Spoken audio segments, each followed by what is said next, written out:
Vivi l'Umbria di oggi.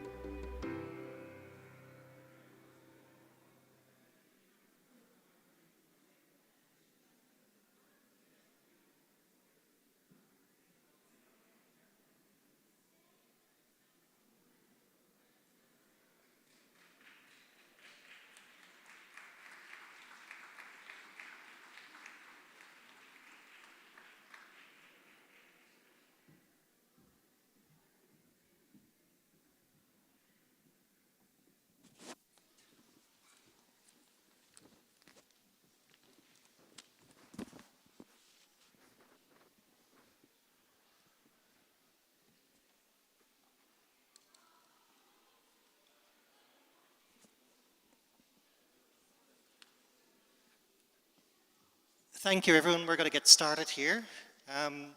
Welcome, and again, thank you for coming. The purpose of this panel is to provide you with a guide on how to handle hacked and leaked data sets. My name is Gerard Ryle. I'm the director of the International Consortium of Investigative Journalists. And from having worked on projects like the Panama Papers and the Pandora Papers, it's clear to me that one of the main challenges of investigative journalism these days has actually changed. It used to be very difficult to get information. Now it seems that one of the main challenges is making sense of large amounts of information. Hackers and whistleblowers now routinely make off with terabytes of data, often sensitive data from governments, from corporations, and from financial intermediaries.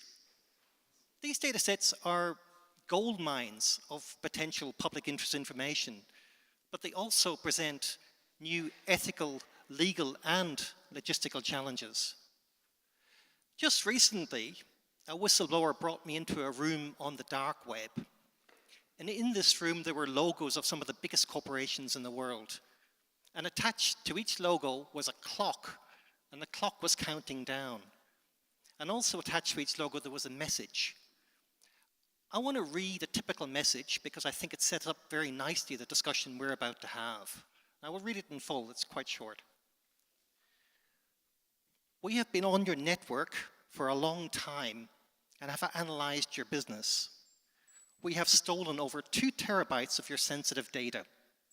We have personal data, documents, and photos of your customers and employees, financial records, non-disclosure transactions, and much more.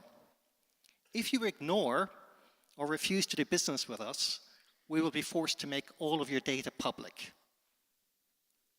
Our blog is being followed by many high-profile media outlets. The case will be highly publicized and will cause devastating damage to your business. The only way to avoid this is to make a deal with us. Now, to help us negotiate these new challenges and opportunities for journalism, we're lucky to have 3 of the world's experts on this topic. To my immediate left is Micah Lee. He is a director of information security at Intercept. He is a security engineer and an open source software developer who writes about technical topics, leaked data sets, and the far right. He's also the author of a new book that teaches journalists, researchers, and activists how to download, research, and analyze and report on data sets. Juliette Garside is one of the world's leading investigative journalists. She is the deputy business editor at The Guardian, responsible for news and financial investigations. Juliette was previously a member of The Guardian's investigations team, specializing in tax and offshore investigations. Alexander Papachristou is the executive director of the Vance Center for International Justice, where he leads the Good Governance program. Alex is the kind of lawyer every journalist likes because, to borrow his own joke, he comes at the right price. He provides free legal representation to anti-corruption and investigative journalism organizations worldwide. Micah, I'm going to start with you. Why is there suddenly so much data out there? What does it look like, and where can we find it? Thank you. Hello. So this is a good question. I started doing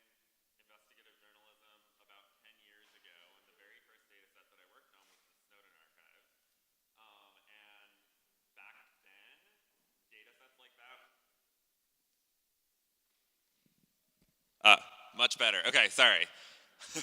I started working on journalism about 10 years ago, and the first data set that I worked on was the Snowden archive.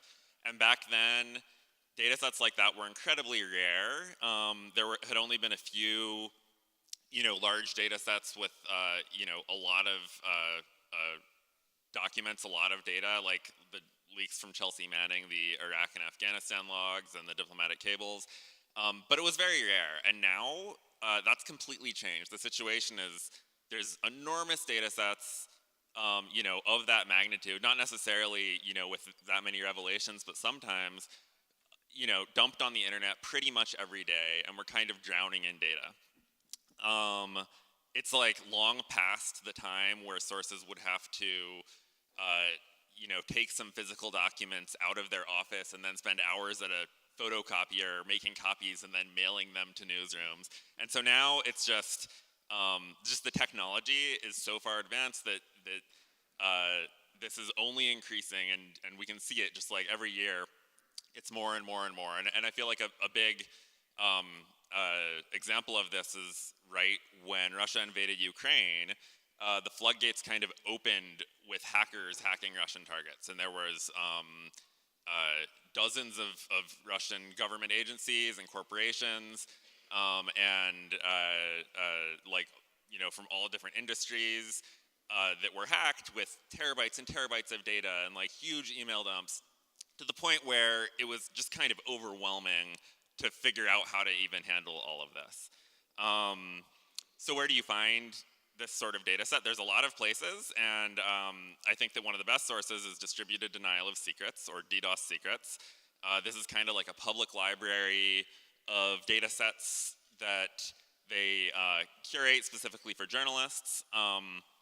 There's a collection of public data sets that anyone can download, but there's also private data sets that you need to request access if you're a journalist, because they contain like personal information of lots of people.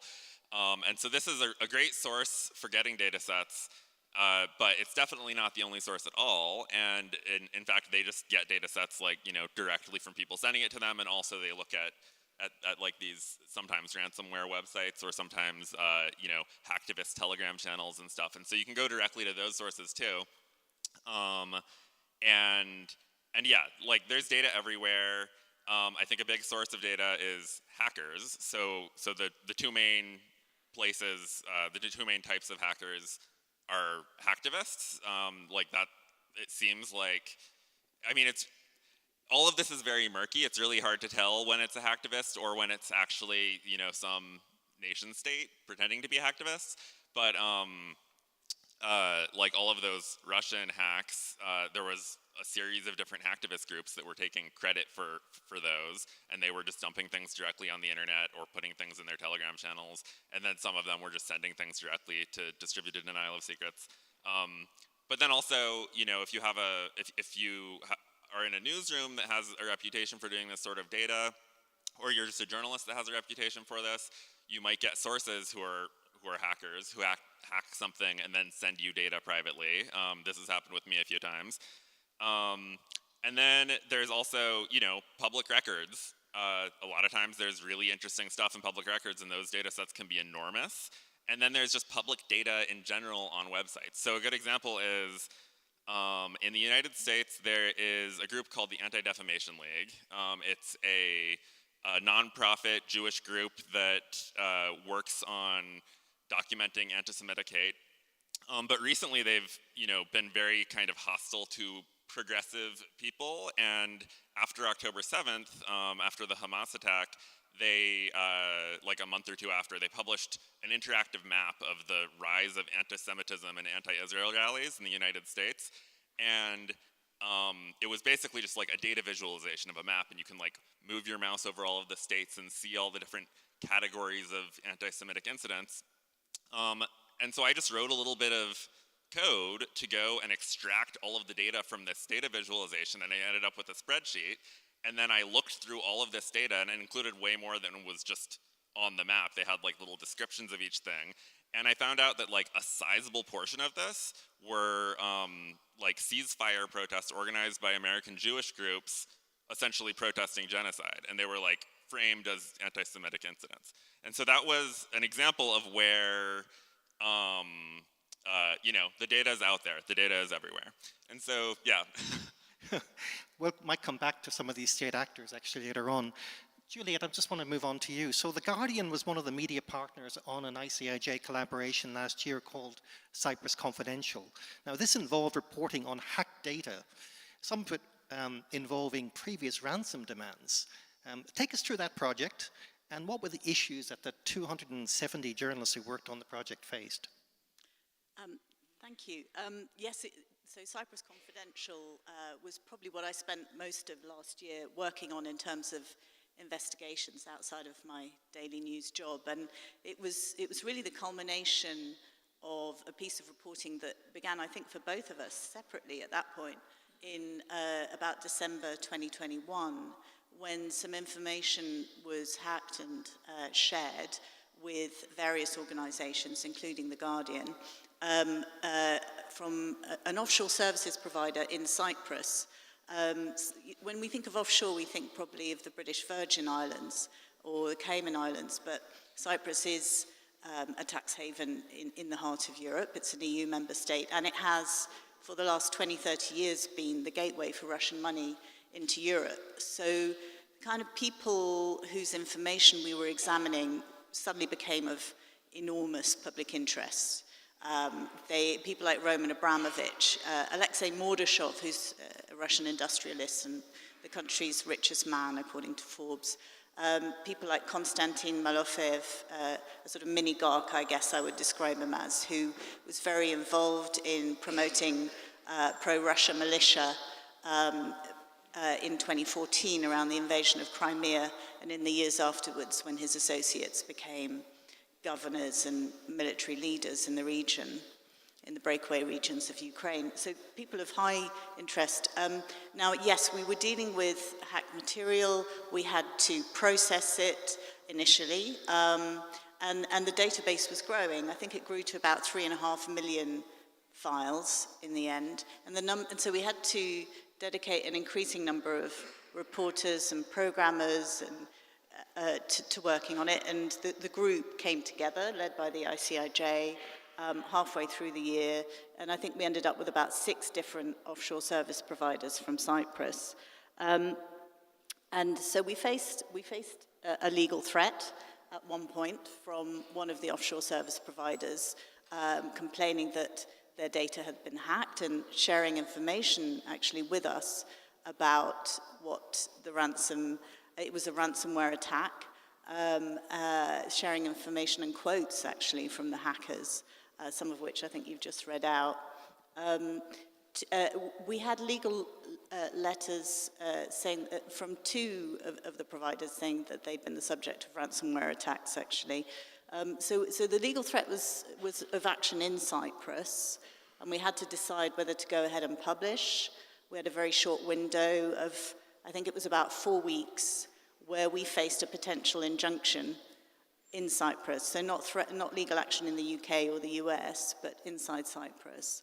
And we had to decide whether we were going to go ahead and publish before that date, and how we could mitigate that situation in terms of legal risk. In the end, it was fine. There was no further legal action. But yeah, I just wanted to say, do you want to say a bit about the importance of the stories? Well, I guess the audience might want to know how you dealt with the threat of being scooped. Yeah. Because this information was already publicly available, and here you were devoting months of your time working on it. How did you get around that? Yeah, well, first of all, we have to know that what we're about to publish is in the public interest, and we will defend our reporting. We'll be able to defend it in court on that basis. But it's actually also really important to show, you know, when there's been a breach of the law. So in the UK we have laws against computer misuse, for example, and that covers hacking. You have to show that the material you're about to publish also points to potential breaches of the law. So the bar for publishing becomes higher when there is when there's been a hack. And when there's been data theft. In fact, we had to look pretty hard.